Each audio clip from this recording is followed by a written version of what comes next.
வழி எனக்கு புரியுது. மேபி எல்லாம் ஒன்றும் வழி இல்லை, அவர் மேலே உள்ள குறை. அவர் தானே ஒரு கட்சியினுடைய தலைவர், அவர் தான் ஒருங்கிணைப்பாளர், அவர் தான் அந்த கட்சியை கையில வச்சிருக்காரு அப்படின்னு அவருக்கு தான் கட்சி, அவரே வச்சுக்கட்டும். இப்போ அவரே இறங்கி தெருவா ஓட்டு கேட்கட்டும். சிவகங்கைக்கு திருவையாறுலேருந்து கொண்டு வந்து வேட்பாளர் போடுறாரு. அது ஏன்னு கேட்டால் இஷ்டம்னா இல்லைன்னா போய்கிட்டே இரு, நீ என்ன ஆளுமயிர் கிடையாதுங்கிறது. வெளிநாட்டுல இருந்து பணம் வருது அப்படின்னு சொல்லிட்டு இப்போ அதுக்காக தான் என்ன சோதனை நடத்தப்படுது. என்ன சோதனை பணத்துக்காக நடத்தப்படுது, பணத்துக்காக இல்ல. என்ன என்ன காரணம் அப்படி கொண்டு வந்து அங்க நிக்க வைக்க? திமிரு, அவ்வளவுதான். அதுக்கெல்லாம் காரணம்லாம் கேட்டுட்டு இங்க வேணா நான் வந்து வேட்பாளர் நிக்க வைப்பேன், நீங்க அதுக்கு வேலை செய்யணும். ஆமா, அவர் ஒரு ஒன் மேன் ஆர்மியா இருக்காரு. ஒன் மேன் ஆர்மியாவும் டீசெண்டா கூட இல்லை, டீசெண்டா. சீமான் என்கிற அந்த முகம் தான் ஒரு பிராண்டு, அதுக்கு தான் வாக்கு வருது அப்படின்னு சொல்றாரு. சின்னலனா போட்டோம், எதையாவது தாந்தோணித்தனமா வாயை வச்சுட்டு வடை சுட்டு விட்டு போறது. அண்ணாமலை சீமான் அப்படிங்கிற ஒரு விஷயம் இந்த தேர்தலில் வந்து ஒரு பெரிய பேசு பொருள். எப்படி ஸ்டாலின் சீமான் ஒப்பிட முடியாதோ அதே போல் அண்ணாமலை சீமான் ஒப்பிட முடியாதோ அந்த லெவலுக்கு அண்ணாமலை வளர்ந்துட்டார். இந்த மண்ணுக்கு அது அவ்வளோ அழுக்காக இருக்குது. ஏடிஎம்கே இவர் தூய்மை செய்ய மாட்டார்னு நினைக்கிறீங்களா? நான் முழுசாக நம்புகிறேன். இவர் தூய்மை செய்ய மாட்டார்.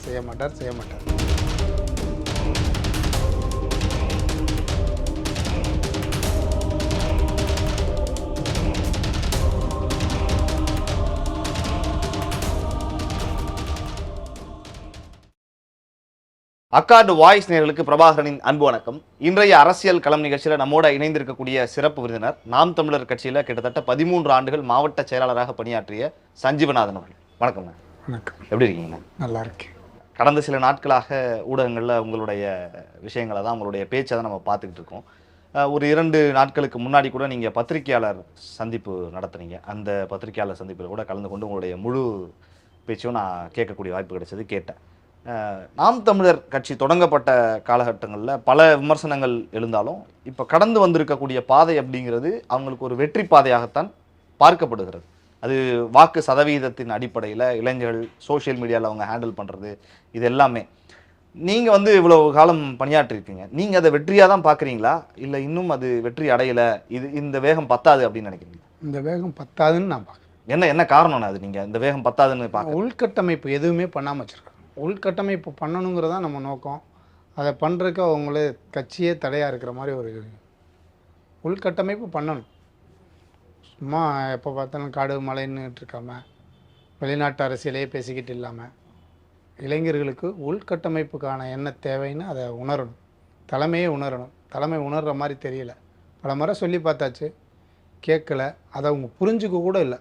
ஒரு மாவட்ட பொறுப்பாளர்னால் ஒரு மாவட்ட பொறுப்பாளருக்கு என்ன தேவைன்னே அவருக்கு தெரியல. மேடையில் பேசுகிறது மட்டுமே போதும்னு நினைக்கிறார். எனக்கு தெரிஞ்ச ஒரு மாவட்ட பொறுப்பாளருக்கு முதல்ல அவர் பக்கத்தில் இருக்கிற மாதிரி காட்டிக்க வேண்டியது இருக்குது.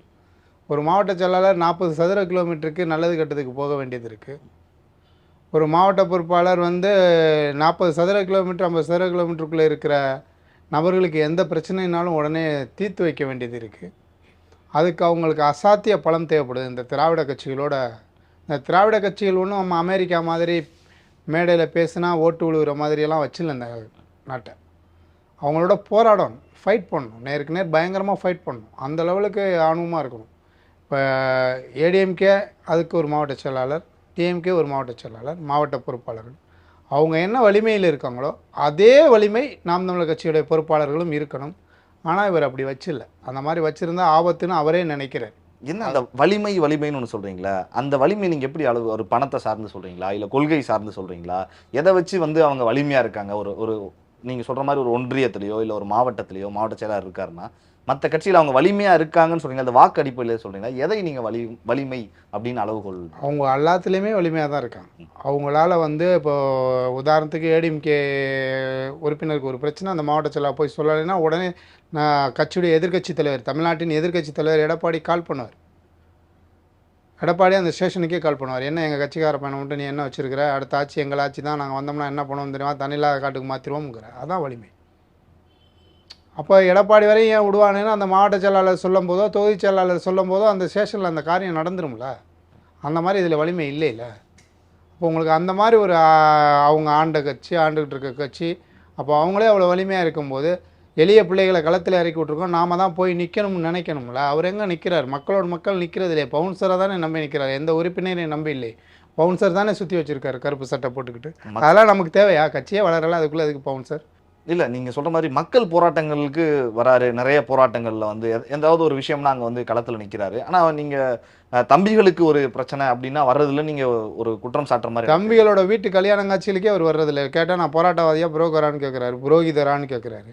அப்படியே கேட்குறாரு. அப்படி தான் கேட்குறாரு. நான் என்ன புரோகிதரான்னு கேட்குறேன். கல்யாணம் எப்போவுமே மேடைகள்லே பேசினா கட்சி வளர்ந்துருமா? மேடைகள்லே பேசினா 13 ஆண்டுகளில் எத்தனை பேருடைய வாழ்க்கை சீரழிக்கப்பட்டிருக்கு, எவ்வளோ வழக்கு, எத்தனை பேர் வெளிநாடு போக முடியலை. அப்போ வேகமாக அதை வென்றெடுத்து இந்த வழக்குகளெல்லாம் முடிச்சு விடணும், தம்பிங்களுக்கு உதவியாக இருக்கணும்.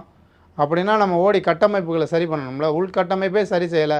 கேட்டால் நான் இதை உன் கையில் தானே கொடுத்துருந்தேன், நீ தானே முடிக்கணும்னா எப்படி முடிக்கிறது? எப்படி நான் ஒரு தம்பி ஒரு தொகுதியில் ஒரு 3 கல்யாணம் ஒரு ஆண்டுக்காவது வரணும்ல. ஒரு கல்யாணத்துக்கு கூட யூடியூப்பில் ரிலீஸ் பண்ணுறக்கும், சிடி ரிலீஸ் பண்ணுறக்கும், திரைப்படங்கள் ரிலீஸ் பண்ணுறக்கும் போகிறோம். நீங்கள் ஏன் தம்பிங்களுடைய அப்பா அம்மா டெத்து அது இதுக்கு ஏன் போக மாட்டேறீங்க?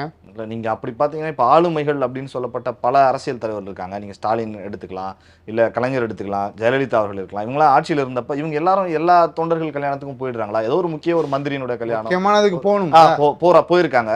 அந்த மாதிரி கூட வர்றது இல்லையான்னு? வர்றதுலே ஒரு மாவட்ட செயலாளருடைய இது கூட வர்றதில்லை. நான் ஒரு மாவட்டத்தை சார்ந்தவன், எந்த மாவட்டம்னு சொல்லலை, ஆனால் அவர் நிகழ்ச்சிகளில் கலந்து கொண்டதை நான் பார்த்துருக்கேனே. அந்த மாதிரி அது வந்து கட்சி ரொம்ப ரேராக இருக்கும். ரொம்ப இப்போ எங்கள் அம்மா இறந்தாங்க, வரல. அடுத்து நான் 2 முறை வேட்பாளராக இருந்தேன். 2 முறை வேட்பாளராக இருந்திருக்கேன். 26,800 ஓட்டு வாங்கியிருக்கேன். எங்கள் அம்மா இறந்ததுக்கு வரல. அப்போ எனக்கு என்ன வலிமை இருக்குன்னு அந்த ஏடிஎம்கே டிஎம்கே காரவங்களை பார்ப்பாங்கள்ல. எதிர்பார்க்கல, அது வேறு விஷயம். இவர் வந்து தான் தூக்கி போடணும்னு அவசியம் இல்லை, அதை நாங்கள் பார்த்துக்குறோம். ஆனால் வரல இல்லை, அது மாதிரி யாரும் எதுக்கும் வர்றதில்லை. உங்களுடைய வழி எனக்கு புரியுது. மேபி அதெல்லாம் ஒன்றும் வழி இல்லை, அவர் மேலே உள்ள குறை. எனக்கு என்ன வழி? அதெல்லாம் ஒன்றும் இல்லை, பார்த்துக்கோ. மற்றவர்கள் இருக்காங்கல்ல, அவங்களுடைய நிகழ்ச்சிகள்ல ஏதாவது போயிருப்பார்ல. இப்போ நீங்க குற்றம் சாட்டுறீங்க வந்து மற்றவர்னா எந்த மற்ற தம்பிகளை சொல்றேன் நான். அதெல்லாம் நிறைய பேர் இருக்காங்க, பதவியில் இருக்காங்க. இல்ல அவருக்கு ஏதாவது யூடியூபரோ இல்லை அவர் கூட படம் நடிச்சிருந்தாலோ இல்லை டிவி ரிலீஸ் பண்ணாலோ படம் ரிலீஸ் பண்ணாலோ அது வேற ஏதோ ஒரு சம்திங்கில் அந்த உறவுகளை, இன்னும் சொல்ல போனால் தோழமை கட்சின்னு கூட தெரியல அமைப்புகளுக்கு கூட போவார். நாம் தமிழ் கட்சி பசங்களோட நாம் தமிழ் கட்சி உறவுகளுடைய கல்யாண காட்சிகளுக்கு பெரிய லெவலில் சும்மா சொன்னதோட ஒரு 10 எடுத்து போடுவார் 11 ஆண்டில். அப்படியெல்லாம் இல்லை. மேடையில் கம்மி பண்ணி நிகழ்ச்சி ஒரு நாளைக்கு காலையில் 3 நிகழ்ச்சி 3 கல்யாணத்துக்கு போக வேண்டியது தானே. 3 கல்யாணம் 2 சாவுக்கு போக வேண்டியது தானே. போன வாரம் டெத்து இந்த போக முடியலை, மறுநாள் ஒரு 10 நாள் கழிச்சு போக வேண்டியது தானே. கட்சி வளர்க்கணும்ல. கொள்கைகள் மட்டுமே மேடையில பேசுறதுனால எதுவும் சாத்தியம் இல்லை. என்ன கொள்கையில மேடையில பேசுறீங்க? இல்ல, அவர் பேசுறாரு, அவர் தானே சொல்றாரு. அவர் சொல்றாரு கொள்கைகள் என்னுடைய கொள்கை தான் தமிழர்களுக்கு. இஸ்ரேல் பிரச்சனை, இலங்கை பிரச்சனை, உலகமயமாக்கல், குளோபல் வார்மிங், இப்படியே பேசுனா உள்ளூர் பிரச்சனை யார் பேசுறது? கட்சி தொண்டருடைய பிள்ளைக்கு ஒரு கல்வி லோன் வாங்கணும், கல்வி லோன் கட்ட முடியல, வீட்டில் கிடக்கிற டிராக்டர் தூக்குறோம், அதை பண்ணணும். அந்த மாதிரி அரசியல்லாம் யார் பார்க்குறது? அதுக்கு யாருக்கு வலிமை கொடுக்குறது? எப்போ பார்த்தாலும் இஸ்ரேலில் போர் யூதர்கள் பிரச்சனைன்னுக்கிட்டே இருந்தால் போதுமா? அது ஒரு பேச்சாளர் மாதிரி தெரிஞ்சாலும் பல பேச்சாளர்கள் மேடையில் பேசுறது, உலக அரசியல் பேசுறது, உலக தலைவர்கள் பற்றி பேசுறது, அதெல்லாமே உண்மைதான். அவர் அப்படிதான் பேசுறாரு. ஆனால் தமிழர் சார்ந்த பிரச்சனைகளும் தமிழ் தேசியம் குறித்தும் இங்கே ஒரு பிரச்சனை மாநிலத்தில் எழுதுறப்ப அதெல்லாம் அவர் முன்னிறுத்தி பேசுறப்ப உங்களுக்கு அதெல்லாம் இங்கே பேசுற பிரச்சனை பேசட்டுங்க. அதுவே எங்க பேசுறாரு? இந்த பக்கம் ஒரு தேவையான விஷயங்கள் இருக்குல்லங்க. அவர் தானே ஒரு கட்சியினுடைய தலைவர், அவர் தான் ஒருங்கிணைப்பாளர், அவர் தான் அந்த கட்சியை கையில வச்சிருக்காரு அப்படின்னு அவருக்கு தான் கட்சி, அவரே வச்சுக்கட்டும். இப்ப அவரே இறங்கி தெருவா ஓட்டு கேட்கட்டும், அவரே போய் கேட்கட்டும். இதுவரையும் தொகுதி செயலாளர் பட்டியல் வெளியிடலை, ஒன்றிய செயலாளர் பட்டியல் வெளியிடலை, அது கோஆப்ரேஷன் பண்ணலை, உதவி பண்ணலை, துணை நிற்கலை. இஷ்டம்னா இரு, கஷ்டம்னா போ. அப்போ நீயே போய் ஓட்டு கேளுப்போ. தன்னை வந்து ஒரு ஜெயலலிதா மாதிரி நினைக்கிறார். ஜெயலலிதா கிட்ட போயிட்டு நம்ம இந்த கேள்வி எங்கள் வீட்டுக்கு ஏன் வரல, இந்த பிரச்சனைலாம் நீங்கள் ஏன் பேசலை அப்படின்னு ஜெயலலிதாவை போய் நீங்கள் கேட்பீங்களா? அப்புறம் எப்படி என்ன கேட்குறீங்க? நானும் அப்படித்தான் அப்படின்னு அவர் சொல்கிறார். அதனால தான் நாங்கள் ஜெயலலிதாக்கிட்டே போகல. இவர்கிட்ட என்னத்துக்கு வந்தோம்? இவர்கிட்ட என்ன இருந்தது? நாங்கள் வரையில. இப்போ தான் அவர் வசதியாக இருக்கார். இவரை வசதியை நம்பி வந்தோமா நாங்கள்? இவர் திரைப்பிரபலமாக இருந்தார், என்னவா இருந்தார்? இவர்கிட்ட ஏன் வந்தோம்? எதுக்கு அங்கே போய்? எங்கள் அப்பா ஏடிஎம்கேல இருந்தார். அப்படியே நாங்கள் அதிலே இருந்திருக்க மாட்டோமா? அது பிடிக்காம தானே இதுக்கு வந்தோம். அப்புறம் நீ என்னத்துக்கு ஓயாமல் அது கூட ஒப்பிடுற? எனக்கு புரியலையே. திராவிட கட்சிகளோட எதுக்கு ஒப்பிடுற? இப்போதான் ஏதோ வசதியாக இருக்காருன்னு சொல்கிறீங்க. இப்போவும் ஒரு அவ்வளோவா வசதியாக இல்லை. 2,10,000 வீட்டு வாடகை கட்டிட்டு இருக்காரு, வசதியாக இல்லைன்னு வேற சொல்லுவீங்களா நீங்கள்? நான் சொல்லல, எதையாவது சொல்லிக்கிட்டே இருக்கிறதா கேட்கணுங்கிறக்காக. சமீபத்தில் என்ஐஏ சோதனை நடத்தப்பட்டது இல்லையா?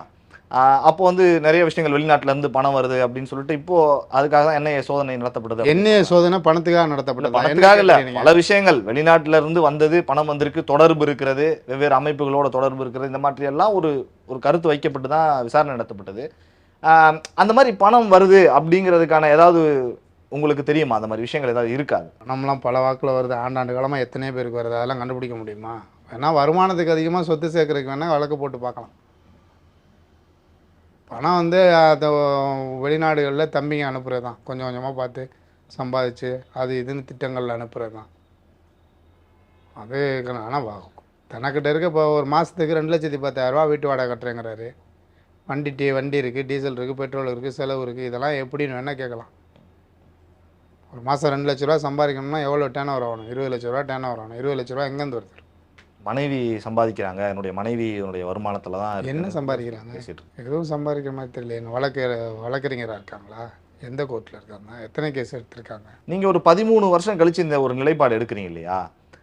ஏன் இது உங்களுக்கு இந்த 13 வருஷத்துக்கு முன்னாடி தொடக்க காலத்துல இருந்து பயணிச்சுட்டு இருக்கீங்க? நிறைய பேர் வெளியே போயிருக்காங்க. கல்யாண சுந்தரம், ராஜீவ் காந்தி அப்படின்னு நிறைய பேர், சமீபத்தில் கூட ஒருத்தர் வெளியே போனார். இந்த மாதிரி நிறைய பேர் வெளியே போயிருக்காங்க. இவ்வளவு தாமதம் ஏன் உங்களுக்கு இப்படி இந்த முடிவை எடுக்கிறது? தலைமையை என்னமோ பண்ணிட்டு போட்டோம், என்னத்தையோ பேசிட்டு போட்டோம். நம்ம பகுதியை நம்ம வளர்ப்போம், நம்ம மக்கள், நம்ம சொந்த மக்களுக்கு நம்ம துணையாக இருப்போம். நம்ம இந்த நாம் தமிழர் கட்சிக்கிற நேமில் நம்மளை சார்ந்தவர்களுக்கு நம்மளால் என்ன செய்ய முடியும், மண்ணின் மைந்தர்களுக்கு என்ன செய்ய முடியும், நம்ம மண்ணுக்கு எப்படி களமாட முடியும்னு யோசித்து பண்ணிக்கிட்டே இருக்கோம். அவர் அதுலேயும் வந்து தலையிடுறாரு. அதில் உதவியாக இல்லை, தொல்லையாக இருக்கார். சிவகங்கைக்கு திருவையாறுலேருந்து கொண்டு வந்து வேட்பாளர் போடுறாரு. அது ஏன்னு கேட்டால் இஷ்டம்னா இல்லைன்னா போய்கிட்டே இரு, நீ என்ன ஆளுமயிர் கிடையாதுங்கிறாரு. என்ன காரணம் அப்படி கொண்டு வந்து அங்கே நிற்க வைக்க? திமிரு, அவ்வளோதான். அதுக்கெல்லாம் காரணம்லாம் கேட்டுட்டு இருக்கேன். இங்கே வேணா நான் வந்து வேட்பாளர் நிற்க வைப்பேன், நீங்கள் அதுக்கு வேலை செய்யணும். ஆமாம், அவர் ஒரு ஒன் மேன் ஆர்மியாக அதுக்கு என்ன பண்ணுவீங்க? ஒரு இயக்கத்தினுடைய தலைவர் இந்த மாதிரி வார்த்தைகள்லாம் பயன்படுத்தி பேசின ஆடியோக்களும் நிறைய வந்திருக்கு. இதுக்கு முன்னாடியும் நிறைய விஷயங்கள் அவருடைய வாய்ஸ்லேயே நம்ம கேட்டிருக்கோம், பார்த்து என்கிட்டையும் இருக்கு, உங்ககிட்டயும் இருக்கு. இந்த மாதிரிலாம் நடக்குதுல்ல, அப்பவும் நீங்கள் இவ்வளவு இளைஞர்கள் திரண்டு போகிறாங்களே, என்ன காரணம்? இந்த மண்ணுக்கு அது அவ்வளோ அழுக்காக இருக்குது. ஏடிஎம்கே டிஎம்கே இந்த இப்போ கூட சொல்லலையா, ஏடிஎம்கே விடவா அப்படின்னு, அவ்வளோ அழுக்காக இருக்குது. இவர் தூய்மை செய்ய மாட்டார்னு நினைக்கிறீங்களா? நான் முழுசாக நம்புகிறேன். இவர் தூய்மை செய்ய மாட்டார். அவரோட வளத்தை, அவரோட வாழ்க்கையை அவர் பார்க்க ஆரம்பிச்சிட்டார். அவரை நம்பி நிற்கிறது மண்குதிரையை நம்பி நிற்கிற மாதிரி. நீங்கள் இந்த மாதிரி ஒரு ஸ்டாண்ட் எடுக்க போகிறீங்க அப்படின்னு தெரிஞ்சு இயக்கத்திலேருந்து மற்றவர்கள் உங்களை மாதிரியே மற்ற மாவட்ட செயலர் நல்ல நட்பில் இருந்திருப்பாங்க, அவங்களோட ஏதாவது ஆலோசனையோ இல்லை அவங்க ஏதாவது உங்ககிட்ட பேசினது உண்டா? நான் தான் சீனியர், நான் என்ன அவங்கள்ட்ட பேசுகிறேன்? அவங்க நிறைய பேர் என்கிட்ட பேசுவாங்க. ஒரு காலகட்டத்தில் இது தொடர்ந்து வைக்கக்கூடிய குற்றச்சாட்டு தான். திமுக காரங்க மேடையில் பேசினாலும் இல்லை அதிமுக காரர்கள் மேடையில் பேசினாலும் விஷயம் தெரியாத வரைக்கும் நாம் தமிழர் கட்சியில் இருப்பாங்க, எல்லாம் சின்ன பசங்க, இப்போ ஓட்டு போடுறவங்க அடுத்த முறை ஓட்டு போட மாட்டாங்க, அப்படியே ஏதோ ஒரு பேச்சில் வாங்கி இருக்காங்க. ஒரு காலகட்டத்துக்கு அப்புறம் அவங்களும் வெளியே போயிடுவாங்க அப்படின்னு சொல்கிறாங்க. இப்போ நடக்கிறத பார்த்தா ஒவ்வொருத்தராக ஒரு காலகட்டத்துக்கு அப்புறம் வெளியே வரப்போ அது நடந்துக்கிட்டே தான் இருக்குது. ஆமாம், அது என்ன காரணம்? அது என்ன காரணம்? நீண்ட காலமாக அரசியலில் இருக்கிறதுனால அவங்க அரசியல்லையும் இந்த ஒரு பண்ணுற தவறுகளையும் உன்னிப்பாக கவனிக்கிறதுனால அவங்க கரெக்டாக தான் சொல்கிறாங்க. ஒரு போய் அங்கனைக்கு எங்கன்னா வாய் வைக்கிறத, அங்கனைக்கு எங்கன்னா கை நீட்டுறதை பார்த்துட்டு அவங்க அந்த செக்டர்லேயே இருக்காங்கல்ல, அவங்க கரெக்டாக சொல்கிறாங்க. அது நம்மள மாதிரி இப்போ நான் அதை விட்டு வெளியில் வரும்போது என்னோடய உரிமைக்காக தான் வந்தேன். நாம் தமிழர் கட்சி குறிப்பாக சீமான் அவர்கள் வந்து ஜாதியை பார்த்து வேட்பாளர்கள், எனக்கு எந்த சமூகம் இந்த சாதி எல்லாம் எனக்கு வேணும், எல்லாரும் ஒன்று தான் தமிழர் அப்படின்னு தான் நான் ஒவ்வொருத்தரையும் ஒவ்வொரு தொகுதியில் நிற்க வைக்கிறேன் அப்படின்னு பேசுகிறாரு. அந்த ஜாதிய உணர்வு, ஜாதியை பார்த்து வேட்பாளர்களை நிறுத்துறது அப்படிங்கிறது நாம் தமிழரில் கிடையாது அப்படின்னு சொல்கிறாரு. அது உண்மையா? சாதியை பார்த்து நிறுத்துறது கிடையாது, ஆனால் எல்லா ஜாதியும் எந்த ஜாதியும் விட்டு போயிடக்கூடாதுன்னு தான் போடுறதா சொல்கிறாரு. அப்படி தான் போட்டிருக்காரு. ஆனால் வேறு ஏரியாவில் மாற்றி போட்டிருக்கு. இதில் ஏதாவது தவறு இருக்கா? தவறு தானே. மண்ணின் மைந்தர்களை மண்ணில் விட்டால் தானே நாளைக்கு பிரச்சனை. தேர்தலுக்கு பின்னாடி அந்த மண்ணில் தேர்தல் வழக்கே நிறையா வரும். அதுக்கப்புறம் தம்பிங்களுக்கு எவ்வளோ பிரச்சனை. வளர்கிற கட்சி இல்லை. திமுக எதிர்க்கும் போது அவங்களுக்கு எவ்வளோ தேவைகள் இருக்கும்ல, அந்த தேவைகளை ஒரு புகழ் வெளிச்சமான ஆளாக தான் சரி பண்ண முடியும். அதுதான் இவர் வந்து இப்போ இந்த நிற்கிற எல்லா வேட்பாளரும் அவன் வீட்டுக்கு போயிடுவான். தேர்தல் முடிஞ்சோன்னா அந்த தொகுதிக்கு 10 பைசாவுக்கு பிரச்சனைப்படும். அதுதான் இங்கே பிரச்சனை. ஏன்னா வளர்க்குறவனுக்கு தானே தெரியும், உட்காந்து மேடையில் பேசுகிறவனுக்கு தெரியாது. தெருவில் கடந்து போராடுறவனுக்கு தானே தெரியும் என்ன தேவை என்ன தேவையில்லைன்னு. நீங்கள் செய்கிற வேலைக்கு அந்த ஓட்டு இல்லை. சீமான் அந்த எக்யூப்மெண்ட்ஸ் பயன்படாது. சீமான் என்கிற அந்த முகம்தான் ஒரு பிராண்டு, அதுக்கு தான் வாக்கு வருது அப்படின்னு சொல்கிறார். சின்னலனா போட்டோம். இப்போ சமீபத்தில் பேசுகிறேன், தாந்தோனித்தனமாக வாயை வச்சுட்டு வடை சுட்டு விட்டு போகிறது இல்லை. இத்தனை நாளாக சின்னத்துக்காக ஓட்டு போட்டாங்க. இதுக்கு முன்னாடி வேற சின்னம் இருந்தது, இப்போதான் விவசாயி வந்துச்சு, சின்னத்துக்காக ஓட்டு போட்டாங்க. சீமான் அப்படிங்கிற ஒரு தனி நபருக்காக தான் ஓட்டு போட்டாங்க அப்படின்னு சொல்றாங்க. அவரே ஒரு நாடை கட்டி அவரே ஒரு எலெக்ஷனை வச்சு சீமான்னு படத்தை வச்சு பொட்டியை வைக்க சொல்லுங்க போடுவாங்க. ம் சின்னம் இல்லாமல் எப்படி போடுவான்? இப்போ சீமான் முகத்தை தேடுனா இருக்குமா அதில்? தாந்தோணித்தனமாக தெரியல. அதனால தான் இந்த ஏடிஎம்காரங்களாம் சொன்னாங்க விளையாட்டு பிள்ளையாங்கிட்டு போய் விளையாடுங்கடாங்க. இல்ல வேற எந்த சின்னம் கொடுத்தாலும் பரவாயில்ல, இந்த சின்னம் வந்து ஏன்னா சீமான் அவர்கள் தெரியணும்ல, யாவும் இருக்கும்ல. நீங்கள் இங்கே ஓட்டு போடுறது என்ன 18 வயசுலேருந்து 25 வயசுக்குள்ளே பார்க்குறீங்களா? 60 வயசு ஆயா 90 வயசு ஆயா குஷ்டரோகி கூட இங்கே ஓட்டு இருக்குங்க. இங்கே 100% படிச்சுட்டானே, 90% போதையில் போய் ஓட்டு போகிறவன் எத்தனை பேர் இருக்கான்? சும்மா என்னத்தையாவது பேசிக்கிட்டு இருக்கக்கூடாது, பேச முடிஞ்சதுங்கிறக்காக. சின்னம் இந்த சின்ன விஷயத்துல வரப்ப பழி வாங்குறாங்க எங்களை. நாம் தமிழருடைய வளர்ச்சியை தடுக்கணும், பல நாம் இடத்துல தமிழர்ச்சியை வீழ்த்தணும். அதெல்லாம் பொய். பாஜக தான் பின்னாடி நிக்குது. பாஜகவினுடைய தாமரை சின்னம் ஒரு பின்னாடி நாள் நிற்கல, போகும். முன்னாடி நிற்கல. நீ சோம்பேறித்தனம், உனக்கு கவனிக்கல, உன்னோட சொகுசு வாழ்க்கை, உனக்கு தம்பிங்களோட உழைப்பு மேலே உனக்கு கருத்து இல்லை, அறிவு இல்லை, பாவம்னு கூட உனக்கு தோணலை. உன்னோட மைண்டுக்கு நீ அதை வந்து கவனம் செலுத்தலை, அதில் கவனம் செலுத்தலை. உனக்கு வேறு எதுலேயே ஒரு கவனம். வேற என்னென்ன கவனம் இருக்கு? அரசியல் தான் பேசிட்டு இருக்காரு, தொடர்ந்து அரசியல் பேசுறேன்றார். பணத்தில் தான் கவனம். வெள்ள நிவாரணம், அந்த நிவாரணம், இந்த நிவாரணம்னு எதையாவது பண்ணிவிட்டு இந்த சின்னத்தை விட்டாச்சு. நான் என்ன கேட்குறேன், ஆனஸ்ட்டாகவே உன்னை பார்த்து பழகுறோம்ல, ஆனஸ்ட்டாக சொல்லு, தெரியாமல் நடந்துச்சு மன்னிச்சுக்கன்னு சொல்லு. கேளு, மன்னிப்பு கேளு. 30 லட்சம் பிள்ளைங்களை ஏன் முட்டாளாக்குற? பிஜேபி பிடுங்கிக்கிச்சு, இந்திய தேர்தல் ஆணையம் பிடிஞ்சிச்சு, கோர்ட்டு உனக்கு எத்தனை நிறுவனத்தை நீ கேவலமாக பேசணும்? பிஜேபி பிடுங்கிக்கிச்சு, இந்திய தேர்தல் ஆணையம் பழி இழுத்துருச்சு, நீதிபதி வந்து நக்கல் அடிச்சிட்டாரு. யாருமே கண்டெம்ட் கோர்ட்டு போக மாட்டாங்க. அதான் இங்கே சிக்கல். ஒவ்வொரு முறையும் ஒரு வார்த்தை கூட தவறாக பேசாமல் டீசெண்டாக பேச வைக்கணும். குடும்ப அரசியல், தொடர்ந்து குடும்ப அரசியல் குறித்து சீமான் அவர்கள் பேசி வந்திருக்கிறாரு. கடந்த சில மாதங்களுக்கு முன்னாடி அவருடைய மனைவி ஒரு அலுவலகத்தை திறந்து வச்சாங்கன்னு ஒரு பிரச்சனை ஏற்பட்டது. குடும்ப அரசியல் நாம் தமிழர் கட்சியில் கால் ஊன்றி இருக்கிறதா? இந்த மண்ணில் யார் வேணாலும் அரசியல் பண்ணலாம், சரியா? ஸ்டாலினோட மனைவி, அவங்க பையன், அவங்க மனைவி, யார் வேணாலும் அரசியல் பண்ணலாம். இவர் அரசியல் ஆதாயத்திற்காக அவங்களெல்லாம் குறை சொன்னார். அது இன்றைக்கி இவருக்கே திரும்பி நிற்கிது. அவங்க அலுவலகத்தை திறந்து வச்சதும் தப்பு இல்லை, அவங்க அரசியலில் இருக்கலாம், அரசியல் பண்ணலாம், ஒன்றும் தப்பு இல்லை. அதிலெல்லாம் எங்களுக்கு ஒன்றும் வருத்தம் கிடையாது, யாருக்கும் வருத்தம் கிடையாது. 3ஆம் கட்ட 4ஆம் கட்டத்தில் இருக்கிற உறுப்பினர்கள் தான் முடிவு பண்ணுறான் அவங்க மேலே கிரேசி இருக்கா இல்லையா, அவங்க நல்லது செய்வாங்களா செய்ய மாட்டாங்கன்னு மக்கள் முடிவு பண்ணிக்கும். எத்தனையோ முறை காங்கிரஸ் கட்சி கூட வந்து தலைமையை சேஞ்ச் பண்ணி பார்த்தாங்க. ஆனால் இந்திரா காந்தி குடும்பத்தை தான் அந்த மக்கள் நம்பினாங்க.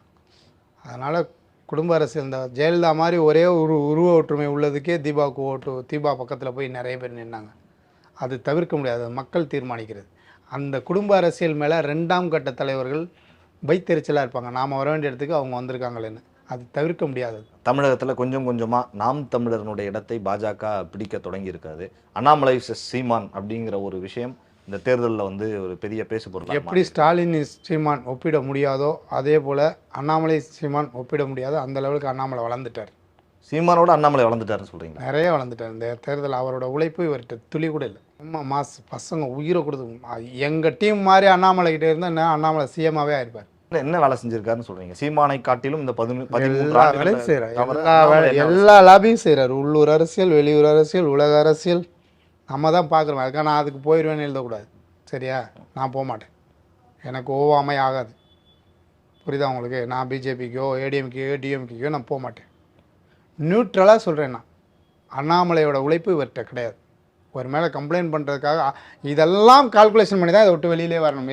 இல்லைன்னா வேறு நான் சமாதானம் பண்ணியிருக்க முடியும். எனக்கு சமாதானம் பண்ணுறதுக்கெல்லாம் ஆள் இல்லாமலாம் இல்லை. 13 ஆண்டுகளாக பயணிச்சிருக்கேன். இவர் யார் சொன்னால் கேட்பாருன்னு எனக்கு தெரியாதா? செத்த சைலண்டாக இருந்துட்டு 5 நாள் போய் அங்கே அவர் பக்கத்தில் நின்றாலே 5 நாள் பேசாமல் போவார். 6ஆம் நாள் என்ன பாம்பார், 7ஆம் நாள் போமா பாம்பார், அப்புறம் பேசிடுவார். இதெல்லாம் கால்குலேஷன் பண்ணி தான் இனி இவர் கூட பயணித்தால் சரியாக வராதுன்னு தான் நான் கிளம்புறேன். பேச முயற்சி கூட நீங்கள் பண்ணலை. வேணவே வேணாம் நம்மளை பிடிச்ச கிரகம் விட்டா போதும். அன்றைக்கு இந்த இயக்கத்தில் நீங்கள் நுழைஞ்சப்ப, அன்னைக்கு இந்த இயக்கம் தொடங்கப்பட்டு நீங்கள் முதல்ல உள்ளே போனப்போ இருந்த சீமான் அவர்களுக்கும் இன்னைக்கு 13 வருஷம் கழிச்சு இருக்கக்கூடிய சீமான் அவர்களுக்கும் என்ன வித்தியாசம் இருக்குது? அன்னைக்கு இருந்த சீமான் இன அழிப்பு, போக்குவரத்து, அந்த இன அழிப்பு, அந்த தமிழர்களுக்கான வழியெல்லாம் அவர்கிட்ட இருந்தது. இன்றைக்கி அதெல்லாம் போய் சொகுசு, பணம், அரசியல் அப்படி ஆயிட்டார். அரசியலுக்காக தானே வந்திருக்காரு. அதை நம்ம அந்த பார்த்து அரசியல் இல்லை, எங்கள்கிட்டே அரசியல். உங்களுக்குள்ளே அரசியல், மக்களுக்கு அரசியல் இல்லை. உங்களை மாதிரி நிறைய பேர் இருக்காங்கல்ல, ஒரு சிலர் மட்டும் தானே வெளியே வரீங்க. அது அது என்ன காரணம்? ஒரு சிலர் மட்டும் வெளியே வர்றது. ஆனா ஒரு சிலர் இப்ப நீங்க சொல்றீங்க நிறைய பேர்னு என்ன, எவ்வளோ இல்ல 40 லட்சம் பேர் இருக்காங்க. இருக்காங்க, அதான் நான் 40 சொல்றேன். லட்சம் பேர் இருக்காங்க, நாங்கள் ஒரு 4 பேர் தான் வெளில வரோம். கரெக்டா? அதானே கேள்வி. ஆமா, அந்த 40 லட்சம் பேரும் 2ஆம் கட்டத்துக்கு வர முடியாதுல்ல. மொத்தம் அதிகபட்சமான 236 பேர், 200 பேர், 300 பேர் தானே. அந்த 300 பேரும் வெளில வந்துடும், அடுத்த 300 பேர் உள்ளே வருவோம். கிட்டக்கு வந்து பார்த்தா தானே தெரியும். நீங்கள் இப்போ நம்ம ரெண்டு இவ்வளோ தூரத்தில் இருக்கோம், உங்கள் கூட 2-3 நாள் பயணிச்சா தான் தெரியும் இந்த கேள்விக்கெல்லாம் நீங்கள் சரியான ஆளான்னு. அவர் கூட 2ஆம் கட்டத்தில் இருக்கவே முடியாது, யாருமே இருக்க முடியாது.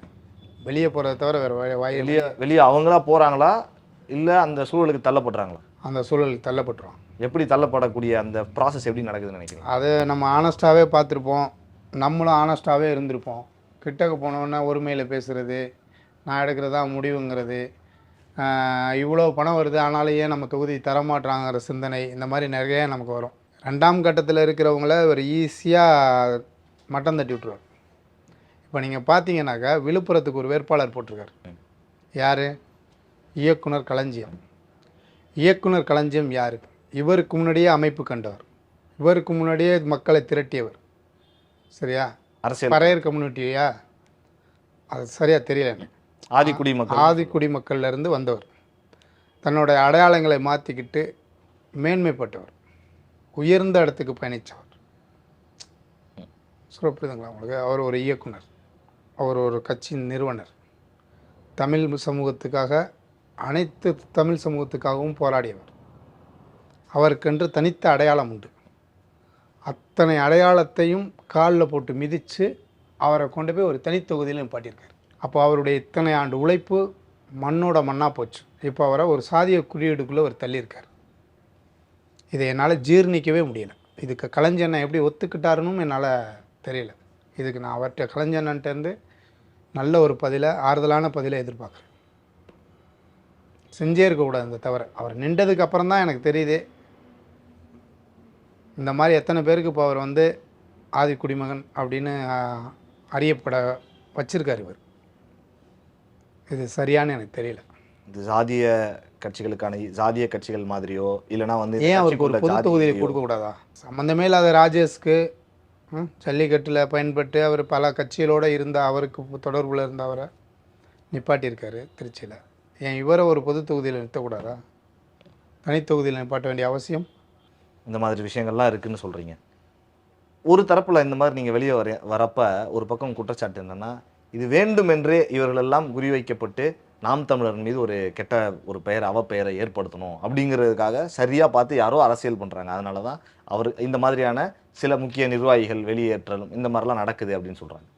இதுக்கு முன்னாடி நான் இப்போ ஒரு 30 பேர் லிஸ்ட்டு சொல்கிறேன். அந்த 30 பேரும் எப்படி வாழ்கிறாங்கன்னு பார்க்குறீங்களா? இவரை பழி தீர்த்துட்டு போய் என்ன வாழ்கிறாங்க? இப்போ நான் வரையில் ஃபார்ச்சுனரில் வந்து இறங்கினேன்னா, வாடகாரில் வந்து இறங்கினேன். இதில் என்ன எங்களுக்கு லாபம் இருக்குது? சும்மா ஏதாவது சொல்லக்கூடாது. இல்லை, ராஜீவ்காந்தி திமுகவில் போயிட்டு இன்னைக்கு ஒரு முக்கிய பொறுப்பில் இருக்கார். அவரோட பேச்சாற்றல் எம்பி கேண்டிடேட்னு கூட சொல்கிறாங்க அதிமுகவில். தெரியும், இருக்கட்டும். அவங்க 2 பேருக்கும் பேச்சாற்றல் இருக்குது. அது இங்கே இவங்க பயன்படுத்திக்க தெரியல. மதிப்பு இல்லாத இடத்துல இருக்க வேண்டிய அவசியம் இல்லைல்ல. அதனால் மதிப்பான இடத்துக்கு போய் நல்லா இருக்குது கோபுரத்துக்கு. சமீப காலமாக சாட்டை துரைமுருகன் அவருக்கும் சீமானுக்கும் ஏதோ ஒரு அரசல் பொரசலாக பிரச்சனை இருக்குது அப்படின்னு சமூக ஊடகங்களில் நிறைய. அவங்க 2 பேருக்கும் வந்து என்ன பிரச்சனை? அந்த சீமானுடைய இடத்துக்கு சாட்டை துரைமுருகன் வந்துடுவாரா அப்படிங்கிற பயம் சீமான் அண்ணனுக்கு இருக்குது. அந்த இடத்துக்கு வரணுங்கிற ஆசை சாட்டை துரைமுருகனுக்கு இருக்கா இல்லையான்னு எனக்கு தெரியல. இருக்கிற மாதிரி தெரியல. அவரோட இண்டிவிஜுவல் உழைப்பு தகுதி இருக்கா? யாருக்கு?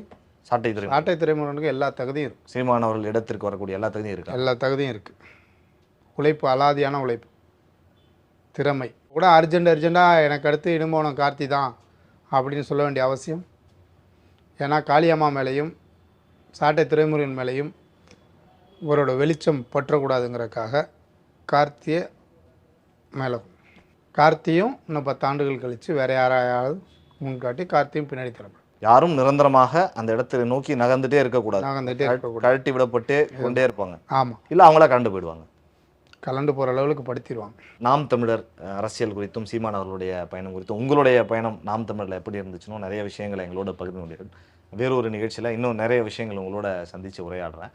எங்களுடைய அரங்கிற்கு வந்து பல்வேறு தகவலை பகிர்ந்து கொண்டமைக்கு என்னுடைய மனமார்ந்த நன்றிகள். நன்றி. நன்றி.